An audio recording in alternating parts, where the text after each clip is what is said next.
and welcome to PFF Wire. I'm Doug Kyed, joined as always by Brad Spielberger. Brad, how are you doing today?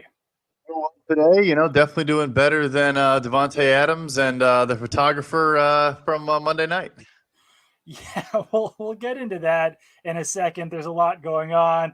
Before we get started here, make sure to subscribe to the PFF Wire podcast on Apple, Spotify, wherever you get your podcasts, if you don't want to keep watching us here on YouTube. But honestly, yeah, let's start off with the Davante Adams situation because the Raiders have got a bye week this week. So there's not a big rush to get any discipline out there. But I'm based on some reports from a lot of national folks from NFL media and stuff, looks like a suspension could be coming. And quite honestly, I know that, I don't know, the reaction to the whole Davante Adams situation has been probably a little bit bizarre on both sides. Like, I'm not sure if it's necessary to go to the hospital over that if you're the photographer, if it's not serious injuries, not sure if it's worth pressing charges.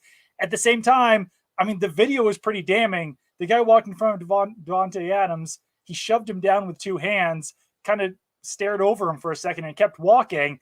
You can't have that as a player pushing around media members. So I don't know. I think that some sort of hefty fine or suspension probably should happen here. Yeah, no, I completely agree. I do think he's not really that type of guy, and it was obviously out of frustration and all those things, but you kind of can't just let a guy get away with doing that with no repercussions because I'm not going to say it's slippery slope, but you obviously don't want to establish a precedent where you can kind of get away with that no matter who you are. But yeah, I am mostly joking because I think it's just kind of crazy. We're that litigious of a country where this is now, being taken into a court battle. I think you should have been able to settle that with a handshake and a signed football, but maybe that's just me. Yeah, I agree with you. At the same time, there's a lot of Raiders fans out there. They're like, well, what are you expecting him to do? He walked in front of him. It's like, I mean, yeah, he walked in front of him. Like he didn't like attack Davante Adams. I don't think he even made contact with Davante Adams from what we saw. But yeah, I agree. It was out of character for Davante Adams. He's not, that type of person, not that type of player. He was caught in a bad moment.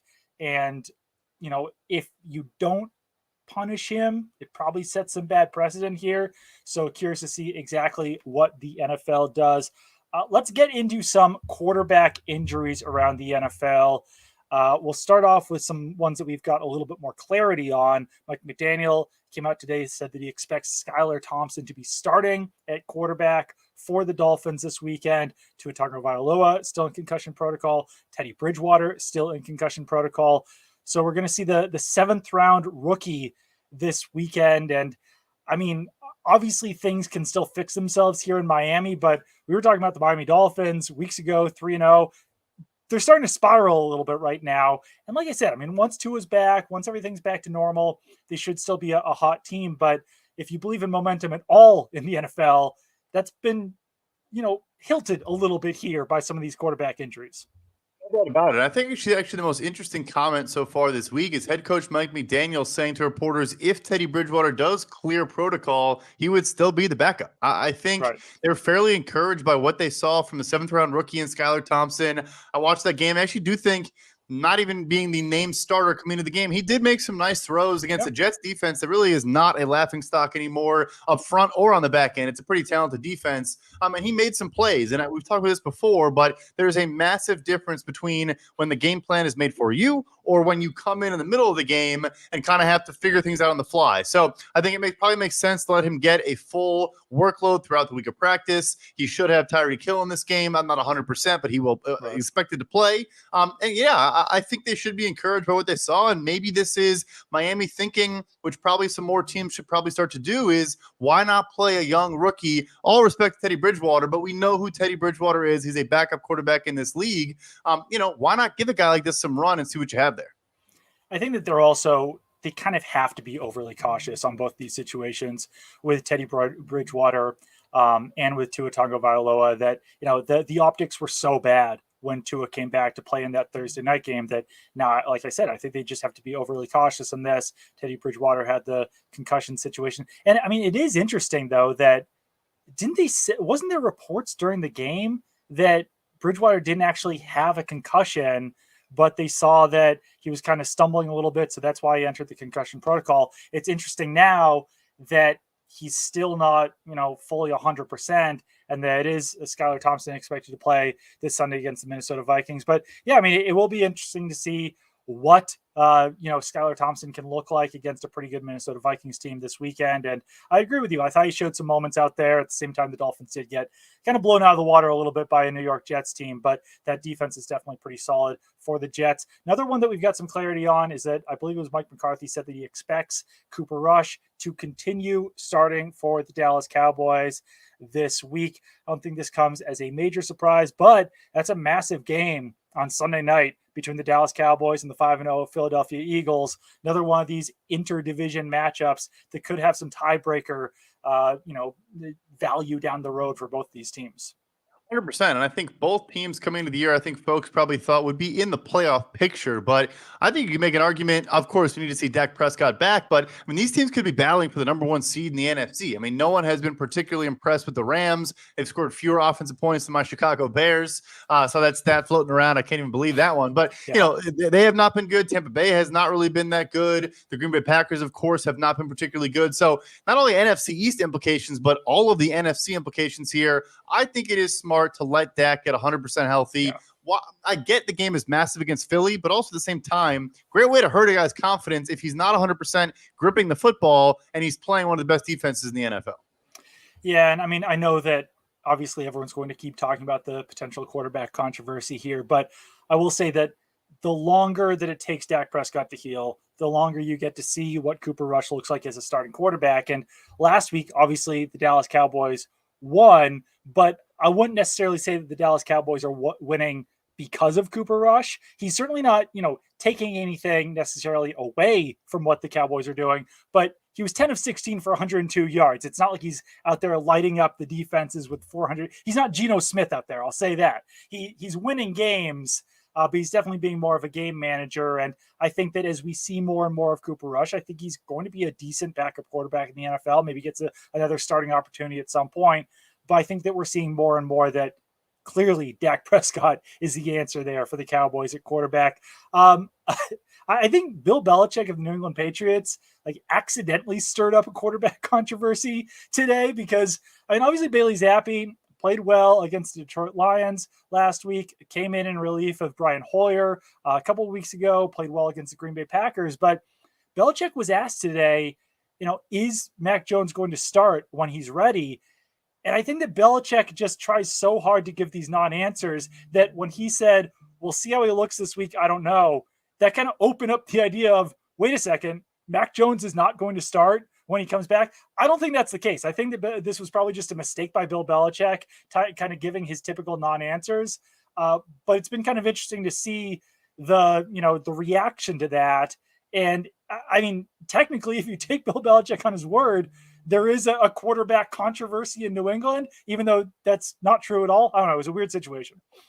It almost kind of shows why he gives non-answers and just hates the media so much because we can truly spin a narrative out of anything he says. There was a later question where I said, what do they do similarly? And he said they both throw right-handed. So he went back to his usual Bill Belichick self. But I would also say, not that I think Mac Jones will be the starter when he's healthy, but if any team believed in a meritocracy, didn't care about draft status and all of these things, it's probably Bill Belichick, the New England Patriots. So I also could see him saying, look, I'm not going to just declare this guy the outright starter and say, no, Mac, whatever Mac does, he's our guy, yada, yada. Even if that's the case behind the scenes, I think he likes kind of a little bit of this controversy, lighting a fire under guys and keeping them motivated.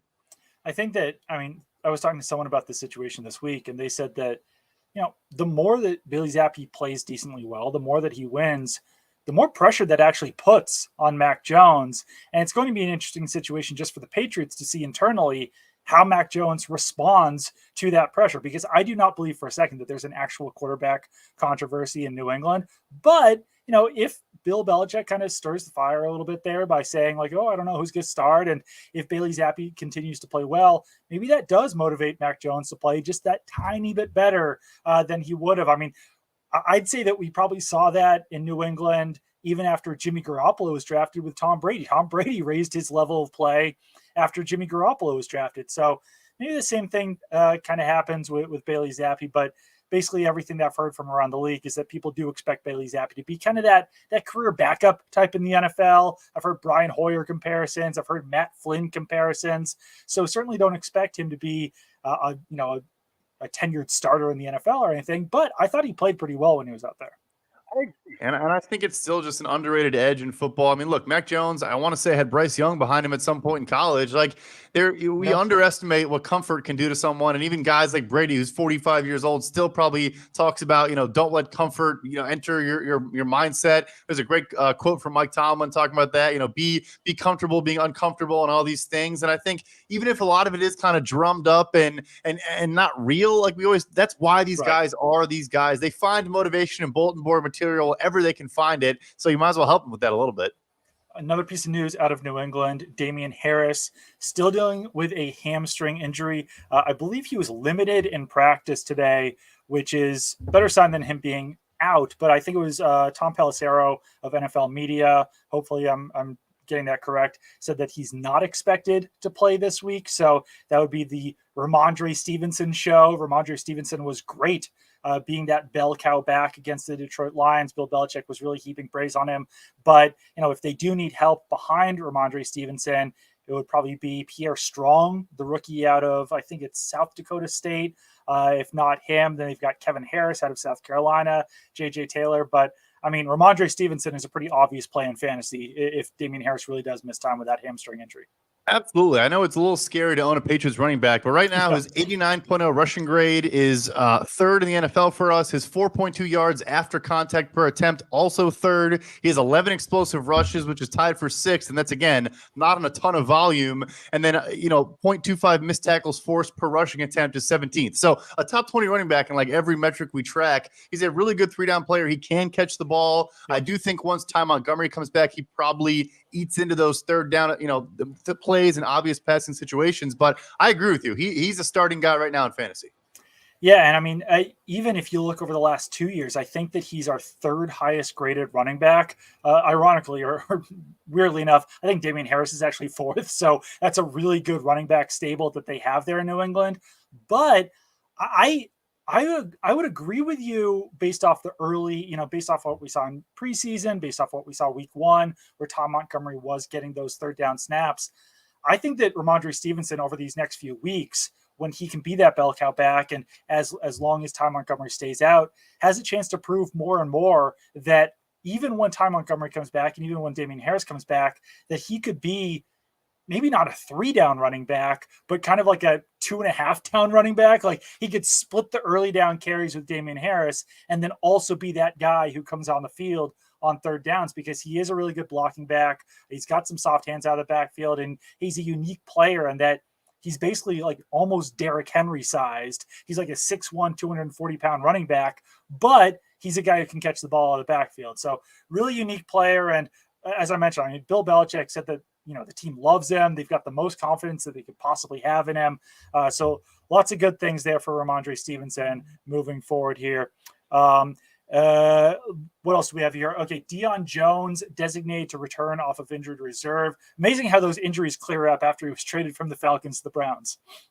I wanted to highlight this just because I think we get asked a lot, can you trade players on IR? And the answer is yes, as you saw with this trade here. We probably talked about this a little bit, but Deion Jones did have a down 2021 season. I don't think anyone is debating that, but a really, really, really good player before that. One of the best coverage linebackers in the entire NFL from 2016 to 2020, was a top 5 graded guy for us as an off-ball linebacker overall and as a coverage linebacker. So much needed addition to that Cleveland defense. They have been getting gashed up the middle all season long. Particularly once they lost Anthony Walker. So, this is an underrated, I think, move for them. And I think they could continue to add some more talent on that interior of the defense. Browns playing the New England Patriots this week, so we'll see how quickly Deion Jones can get acclimated. Couple other defensive players returning from injuries, Tyus Bowser and David Ojabo. We'll see if they can actually come back, this week. But Baltimore Ravens could have some really good edge depth once they actually do get Bowser and Ojabo back into the fold. Yeah, Jason Pierre-Paul looked pretty good against the Bengals on, was it Sunday night or Monday night? I think it was Sunday night. Got some pressures on Joe Burrow, and, he's more of a situational guy now. You don't want to play him, 700, 800 snaps a season, but you drop that down to 400, 500 and let him come in obvious passing situations like you mentioned, because they have Tyus Bowser, because, Michigan second rounder David Ojabo getting back in the fold. That's a perfect role. And then Justin Houston also getting healthy there. So a good mix of veterans and young guys. I think it could be a great group regroup once everyone is back to full speed. We will be talking about the Commanders-Bears game here coming up. But I wrote a piece for PFF today, my weekly rumor roundup. And I do think there's some interesting things to tackle in there, especially after the Carolina Panthers fired Matt Rule. We talked about that at length on Monday, but kind of relates to the whole Sean Payton situation right now, where talking to some people around the NFL about Sean Payton, how much it would take for a team to acquire Sean Payton from the New Orleans Saints, some potential teams that he could wind up going to, if there would be, a fit there for him with the Carolina Panthers. And basically everyone I was talking to said that it would just cost the Panthers too much to get Sean Payton there to Carolina. And he might not be interested in the situation even if the Panthers did pay up for it, because say the Panthers give up 2 first-round picks for Sean Payton, even 1 first-round pick for Sean Payton, that reduces their ability to acquire a quarterback, which they desperately need. So they're kind of robbing Peter to pay Paul and getting a guy like Sean Payton in there. So don't necessarily see a fit there, but some of the terms of a trade that were kind of thrown out there to me.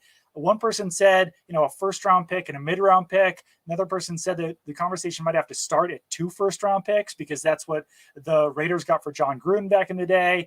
Patriots got, or the Jets got a first-round pick for Bill Belichick way back in 2000. But, for you, a head coaching trade, do you think Sean Payton is worth a first-round pick or even multiple first-round picks? I do. You mentioned those examples. Mike Holmgren, I believe, when he went from Green Bay to the Chiefs, I also think was multiple first-round picks. If not, it was a first and more on top of that, or maybe like a couple seconds. It was a pricey trade. And I honestly think for an established coach that is a legitimate difference maker, which I certainly think Sean Payton falls into that category, I do. The key, though, is you talk about John Gruden, the most recent example. He was walking onto a playoff caliber roster, a really, really good team. He won the Super Bowl the first year he was there for a reason, because Tony Dungy had built a phenomenal team, and he stepped in and was a motivator and was, the X's and O's guys on offense and brought, pushed them over the edge. So I think, Carolina, it would be a disaster. You're going to give a team in your division maybe, 2 top 10 picks, and they're going to, use those to just get better at beating you twice a year. So I think all those examples we just gave were, I guess, besides Jets and Patriots, but, cross-conference from the NFC to the AFC or vice versa. But I actually think it goes back to kind of paying front office guys and paying assistant coaches and all that. If you know there is a true difference-making NFL head coach, it's probably worth more than a lot of people are currently paying for those guys.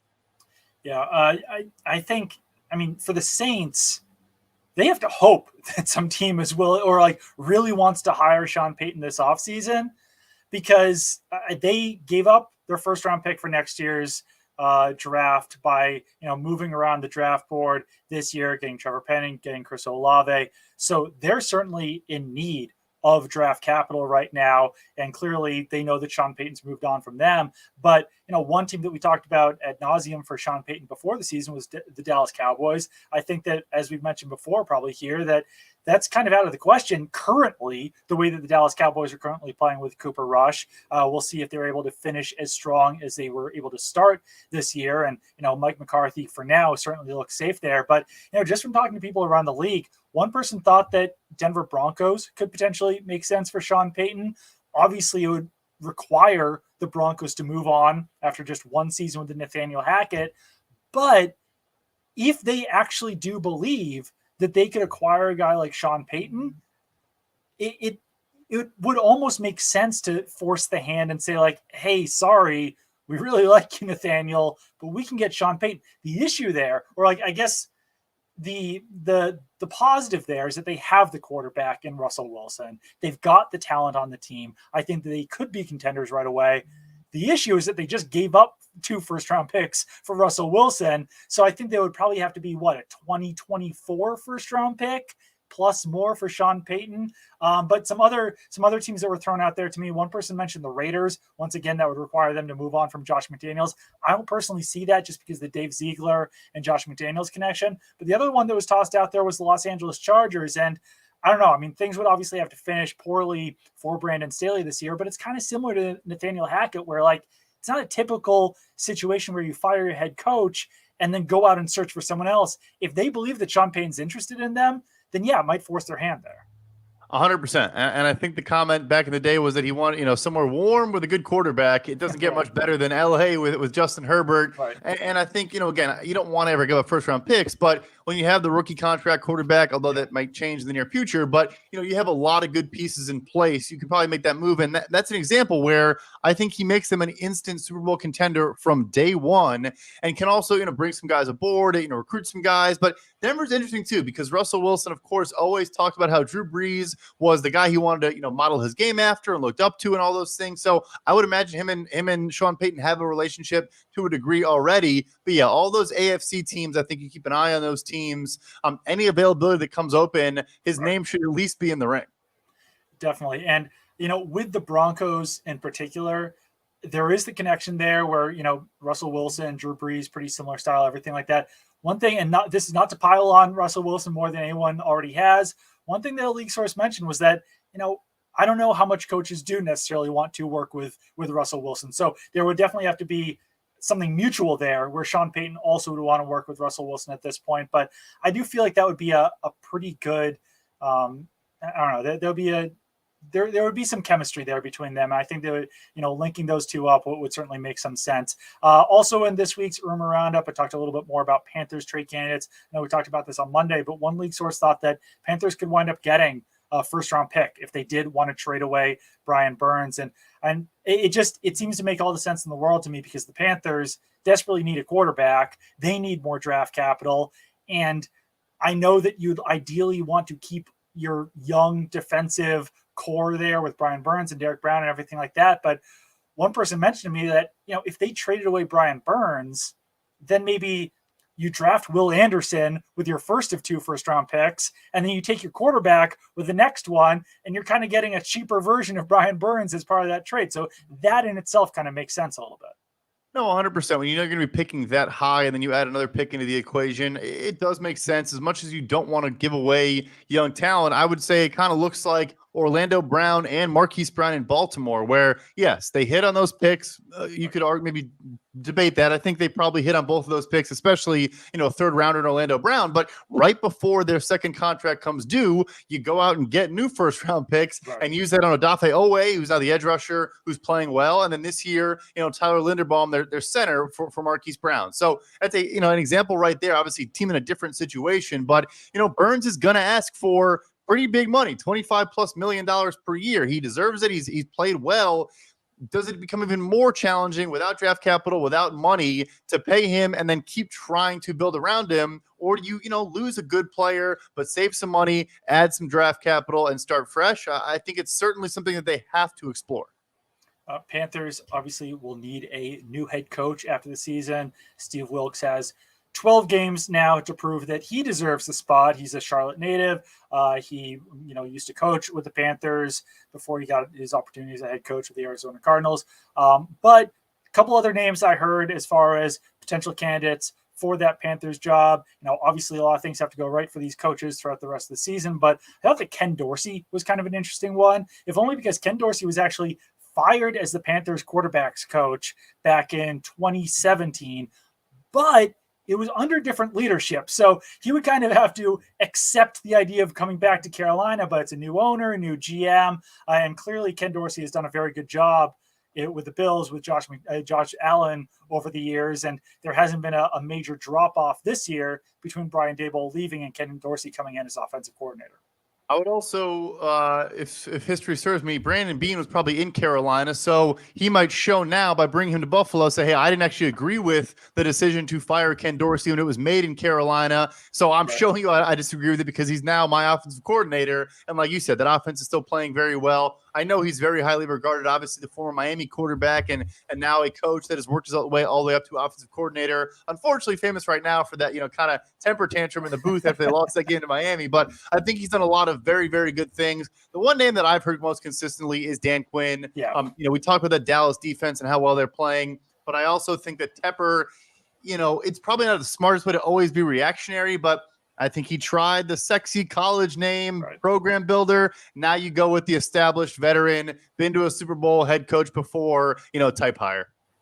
Yeah, and I think that that's probably the thing that makes most sense. The important thing there is that the head coach needs to feel confident that he's going to have more time than Matt Rule did to turn that program around, because I mean, it is in kind of rough shape after what the Panthers have done over the last few years of constantly trying to find these new quarterbacks. So I think that regardless, Scott Fitterer and David Tepper have to tell that head coach that, hey, you're going to have 5 years to turn this around. We're not going to be reactionary. We're going to be patient with you. We'll give you all the time in the world. We believe in you. So in that way, I think that, bringing in someone like Dan Quinn, who did have success with the Atlanta Falcons, who was a successful head coach, just by the end there, it wasn't really working out for him. Giving him a second chance probably does make more sense than hiring the sexy new candidate, which would be more like a guy like maybe D'Amico Ryans with the 49ers, Gerard Mayo with the Patriots, Ken Dorsey from the Bills. So, I agree with you, is that it does probably make more sense to get in a guy like Dan Quinn. One other thing from this week's Rumor Roundup before we get into the Thursday night game, I'm fascinated by this Geno Smith situation. One person said that he could see Geno Smith signing a similar deal to what Teddy Bridgewater did back in 2020, 3 years, $60 million-ish. But that person did say that the Seahawks should wait as long as possible to make any decisions on this. I know that we talked about this a little bit on Monday, but I thought that was a good point, that there's really no rush to get anything done here. And yeah, Geno Smith looks great right now, but you don't want to hand him $60 million and have him looking like the Geno Smith of old by the time week 18 rolls around. Yeah, it's also, I know it probably sounds kind of silly thinking now, but look, the franchise tag is at their disposal. They have no other player that they would need to use it on. So if that's where it gets and he continues to play this level, and they don't find a way to negotiate a multi-year extension, and they can't, come to common ground in free agency, that's always at their disposal. All right, let's get into this Thursday night matchup between the Chicago Bears and the Washington Commanders. Ron Rivera kind of opened up some controversy this week when, I think it was on Monday, he was asked why the Commanders have not had the same success as other teams in the NFC East, and he said quarterback. And I mean, that looked like he was kind of throwing Carson Wentz under the bus. But he walked back those comments and said that the other quarterbacks in the division had more time to get acclimated to the systems. But I mean, Daniel Jones is in a new offense with Brian Daboll. You've got Cooper Rush starting for the Dallas Cowboys. I don't know. I thought that was an interesting walk back. And I think that, it's probably fair to say that Carson Wentz is one of the reasons why the Commanders have started 1-4. At the same time, Justin Fields, coming up on this Thursday night matchup, has also not been great this season. So what's your read on this matchup here? Yeah, so to the Carson Wentz thing, yeah, I mean, you can't say that with Daniel Jones and Cooper Rush in your division, both 4-1. And also, look, Carson Wentz has been what we know Carson Wentz is. He's second right now in big time throws, but he's fifth in turnover worthy plays. And so that's kind of what you're going to get out of him. And if you can't cater an offense around that and are going to blame kind of the negatives that you should expect from him, then maybe you shouldn't have made that trade in the first place. And then also he's taken 20 sacks, which is top 5 among quarterbacks, and actually is not blamed for a lot of them. We chart which lineman give up the pressure, or was it the quarterback's fault? He actually has only been deemed partially responsible on 8.7% of his pressures, which is actually 23rd among quarterbacks right now. So it's not entirely on him. I think their defense, you can't spend 4 straight first-round picks, go out and spend all this money on these corners and everything, and have a bad defense. And that's exactly what they have right now. So then my rant is over there. But, my look on this game is, boy, is it going to be ugly. I mean, just two bad football teams. The one thing I think is interesting is we have no Jahan Dotson and no Logan Thomas, the tight end there in Washington. That is confirmed now. I think Curtis Samuel against rookie for the Chicago Bears. Why am I blanking on his name right now? Velus Jones? No, Brisket. Kyler Gordon. Kyler Gordon, the second-round corner out of Washington. He has been a liability in the slot. He is bottom 5 right now for us in yards per coverage snap allowed. That is where Curtis Samuel makes his money, lining up in the slot. His prop right now is 4.5 receptions. I like that prop a lot. Also because of the injuries, I think that Carson Wentz is going to be looking to target Kyler Gordon a lot in that game tomorrow. We've got a question here from Bruce Wilson. Would you start Curtis Samuel or T. Higgins this week? What's your thoughts on this one? I would probably still go T. Higgins after answering that question. I know he was a really, really difficult. I personally had him in a lineup, and then he didn't really play the entire game against Baltimore. So, of course, monitor his health. That's a huge part of it. But all indications are he's going to play in this game. It is against a very tough New Orleans Saints defense, but Marshawn Lattimore did not practice today.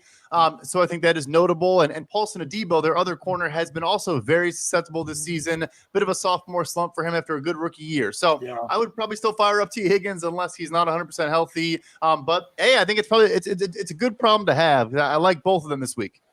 Yeah, Paulson Adebo got burned pretty badly by the Seattle Seahawks and the aforementioned Geno Smith in that game. Justin Fields in this game. This is going to be another primetime game for him. They have seems like quite a few primetime games this season because they've got another one. I think it's either like a Thursday night or Sunday night game coming up against maybe a Monday night game against New England Patriots. But have you personally seen improvement out of Justin Fields this season? It seems like he's coming off probably his best two performances of the year. Second half against Minnesota was the best half of football he has played this season by, in my opinion, a lot. I think they made some good adjustments. They came out against a defense that is really not that good, and he delivered some nice balls. Darnell Mooney had the highlight one-handed catch. That obviously was his best throw. We charted that as a big-time throw for him. But I also just think it was a lot less dancing in the pocket, a lot less of the, he still leads the league right now in average time to throw. It just needs to come down. It frankly is just simply too high. But I think he was seeing things a little bit better. I think his receivers kind of, came up short for him a couple times in that game. Dante Pettis had a drop. And N'Keal Harry might play in this game. We might see more of Velus Jones as he gets healthier and healthier. Had the touchdown in the game, but only played, I want to say, 15 snaps, maybe even less than that. So, yes, he is progressing. I thought it was his best half of football, but, need to keep seeing more. Yeah, for sure. Yeah, N'Keal Harry does not have an injury designation, but he is coming off that ankle injury on a short week of practice. So I think that ultimately that just depends on whether or not they want him. If they think that he's ready, he could wind up still being a healthy scratch in this game, but does not have an injury designation, so he can play. Looking at some of this, looking at PFF Green Line right now, we see an edge on the over. The point total is 38 points. I think that's kind of interesting. I also think it's interesting that there's a prop here, Justin Fields under half a touchdown pass, that is plus 160, and we see an 11.5% edge on that one. As much as I agree with you, I do think that Justin Fields has improved this season. He's got his best two grades of the year over the last 2 weeks. I don't hate that under half a passing touchdown for Justin Fields this week. Games, and in particular, last week was in a dome. We're back now in Chicago. I haven't checked the weather yet. I don't know if I think I would know if it's supposed to be very bad, but it's never great in October in Chicago. So yeah, I mean, it's been a valuable bet. I'll shout out Arjun Menon, who has been hitting the under a half a touchdown pass and making sure to remind me of that every week on Justin Fields. So yeah, I don't dislike that bet at all. And then for the over, right now there is a crazy trend of primetime unders. They are hitting at a miraculous rate, and eventually what happens is they kind of get set so low and bet down so low that you maybe can get some value going the other direction. So, look, I'm not saying Carson Wentz and Justin Fields is a great quarterback matchup. 38 points is a very, very low. I mean, like the Iowa Hawkeyes are catching 38-point totals. So, I think there might be some value on this over. The defenses could score. There could be some fluky things. William Jackson is not playing for Washington. Jalen Johnson is returning for Chicago, which is obviously massive for them. But, yeah, I don't hate the over in that game. It's a low total. Yeah, it kind of depends on which Commanders team that we see. They were able to score 28 points and 27 points early in the season against the Jaguars and Lions, but then 8, 10, and 17 over the last 3 weeks. They do have an easier matchup this week against the Chicago Bears. But, we were talking about coaching changes earlier. At a certain point, Ron Rivera's name is probably going to start coming up more and more as the Commanders struggle more and more this season. Commanders won week 1 against the Jacksonville Jaguars and have strung together 4 straight losses. We'll see how they're able to do on Thursday night against Justin Fields and the Chicago Bears. Brad, anything else you wanted to hit on this week? or Yeah, well, you today? mentioned Ron Rivera. I think it should be if the Washington is 1-5. Carson Wentz, look, he has the clause in his trade where if he plays over 70% of snaps, one of the third round picks would turn into a second round pick. Is it early? Yes, but why would you risk that? It could be a top 50 pick you're giving, back to Indianapolis. So I see a comment there. Could Sam Howell start if he loses again? I mean, why not? Yeah, no, absolutely. I mean, it's maybe not this early. Maybe they turn to Taylor Heineke first, see what he can do. Then, because I would imagine right now that Sam Howell probably is not getting a lot of reps in practice. Probably splitting scout team reps with Taylor Heineke right now, which is not giving him a lot of throwing opportunities, kind of similar to what we saw with Bailey Zappi. But I think that absolutely, if you are midway through the season, clearly out of playoff contention in a difficult division, you have to see what you have in Sam Howell. Otherwise, there was no reason to draft him in the first place. So I was kind of saying before the season, I think that everyone was that, yeah, Sam Howell wound up going in, what was it, the 4th or 5th round, but he had a really good opportunity to play at some point this season based on that contract for Carson Wentz, based on who was in front of him on the depth chart. And I think that everyone kind of thought that Ron Rivera had some decent, job security entering this year. He still might, because he is kind of the leader of that franchise. And the longer that you stay within the same system, that drafted you, in the same regime that drafted you, the better. And I think it's a bad thing for Matt Corral right now in Carolina because Matt Rule's gone, but it's a good thing for Sam Howell that he might be able to get some run this year for the Washington Commanders. So yeah, certainly not going to happen this week, probably not going to happen next week or anytime in the relatively soon future, but we certainly could see Sam Howell starting for the Commanders at some point soon. I think that would make a lot of sense. All right, keep it on PFF.com for all of your news and analysis.